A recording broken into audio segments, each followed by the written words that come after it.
নারী পুরুষ নির্বিশেষে সবারই সুরক্ষার প্রয়োজন আছে। চাকরি বাকরি তো নেই বললেই চলে।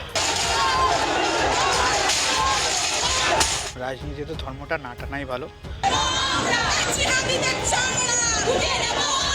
কথাই আছে আশায় মরে চাষা। বছর আসে বছর যায়, তার মাঝেও তাদের যে চাহিদা সেগুলি কি আদৌ পূরণ হয়? এই 26-এ সাধারণ মানুষের কি চাওয়া পাওয়া রয়েছে? সামাজিক ক্ষেত্র, রাজনৈতিক ক্ষেত্র বা প্রশাসনিক ক্ষেত্র, সেখান থেকে সাধারণ মানুষ কি দাবি করছেন, কি চাইছেন তারা? আসুন সাধারণ মানুষের থেকেই তাদের যে চাওয়া পাওয়াগুলি রয়েছে সেগুলো আমরা আজ জানব।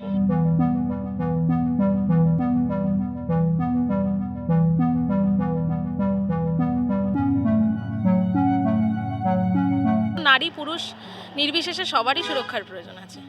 নিজেদের ভালো টাকাটাও কিছু ডিপেন্ড করে, নিজেদের ওপরেও কিছু কন্ট্রোল ডিপেন্ড করে। সেটুকু রাখলে মনে হয় আমরা সেফ থাকতে পারবো। আগামী দিনে দিনে দিনে মানে এখন যিনি আছেন বা যে আসবে, তার মনে হয় এখন যা ডেভেলপ হয়েছে আরও বেশি করে ডেভেলপ করা উচিত। সেটা এই সরকার কেন, যেই সরকারই আসুক তারই করা উচিত। প্রতিটা ক্ষেত্রে, শুধু সুরক্ষা নিয়ে কেন, সব কিছু ক্ষেত্রেই আমার মনে হয় ডেভেলপ করা উচিত। সরকার তো অনেক কিছুই করছে না, তো সেইগুলোকে মাথায় রেখে করা উচিত নতুন বছরে। কারণ চাকরি বাকরি নেই এখন মার্কেটে। যেখানে থাকি আমরা সেখানেই তো এরকম ক্রাইম হয়েই চলেছে। ওখানে এরকম দাঙ্গাদাঙ্গি, হিন্দু মুসলিম তো হয়েই থাকে সবসময়। এইগুলোকে নিয়ে একটু মাথায় রাখা উচিত। আগে এইগুলো ছিল না, এখন রিসেন্টলি এইগুলো হচ্ছে সব।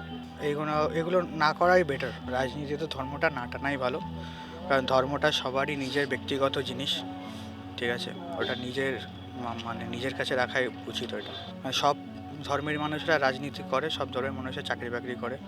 একটা জায়গায় চাকরি করতে গেলে হিন্দু মুসলিম শিখ সবাই থাকে। চারিদিকে যা অবস্থা, যা দেখছি, প্রচুর সমস্যা আছে নারীরা। চাই সেই জায়গা থেকে নতুন বছরে ভালো কিছু হোক মেয়েদের জন্য, মেয়েরা এগিয়ে যাক। আর সুরক্ষা ব্যবস্থা মেয়েদের জন্য খুব ভালো হোক। বাস, মেট্রো সব জায়গাতেই তো সমস্যা রয়েছে। মানসিকতাটা ভালো হোক, শুধু মেয়ে না, ছেলে মেয়ে সবারই মানসিকতা, প্রবীণদের মানসিকতা ভালো হোক।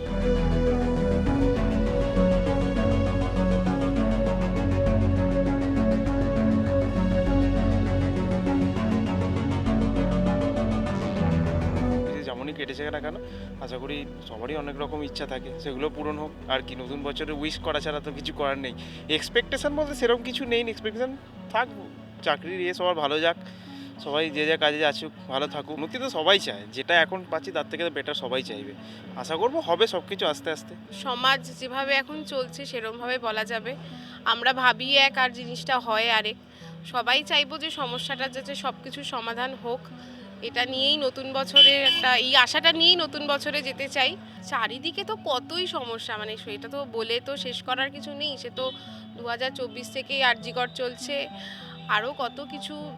নারীদের একটা সমস্যা, মানে নারী সুরক্ষা, বাচ্চার এতে সব কিছুতেই আছে, মানে চাকরি এই ক্ষেত্রে তো আছেই। এইসব নিয়েই আশা করা, মানে সবাই তো আশায়, তো কথাই আছে আশায় মরে চাষা। তো আশা করা যায় যদি নতুন বছর এই সমস্যাটা কিছুটা হলেও লাঘব করা যায়। চাকরি বাকরি তো বেকার ছেলেরা এখন, রাজ্য সরকার তো ডাইরেক্টলি বলেই দিচ্ছে কর্মসংস্থানের কথা। সেটা তো কোনো মাধ্যম নয়, তাহলে ছেলে মেয়ে পড়াশোনা করছে কেন? কষ্ট করে টাকা পয়সা খরচা করে পড়াশোনা করছে, কিন্তু আমাদের সরকার দেখিয়ে দিচ্ছে অন্য রাস্তা।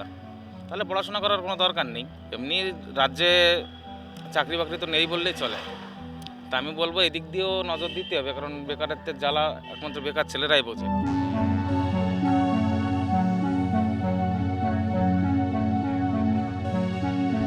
আশায় বাঁচে চাষা, এই প্রবাদই যেন সাধারণ বাঙালির এখন মন্ত্র হয়ে দাঁড়াচ্ছে। কারণ দৈনন্দিন জীবনে তাদের একাধিক সমস্যা ফেস করতে হচ্ছে এবং সেই সমস্যার সমাধান কোনো বছরেই হচ্ছে না। তবে নতুন বছরে তারা মনে করছেন হয়তো যে একাধিক সমস্যা তারা সম্মুখীন করছেন, সে সকল সমস্যা দূর হবে এবং নতুন আলো তারা দেখতে পাবে। ক্যামেরায় অশোকের সাথে অর্ঘজিতের রিপোর্ট, এস নিউজ।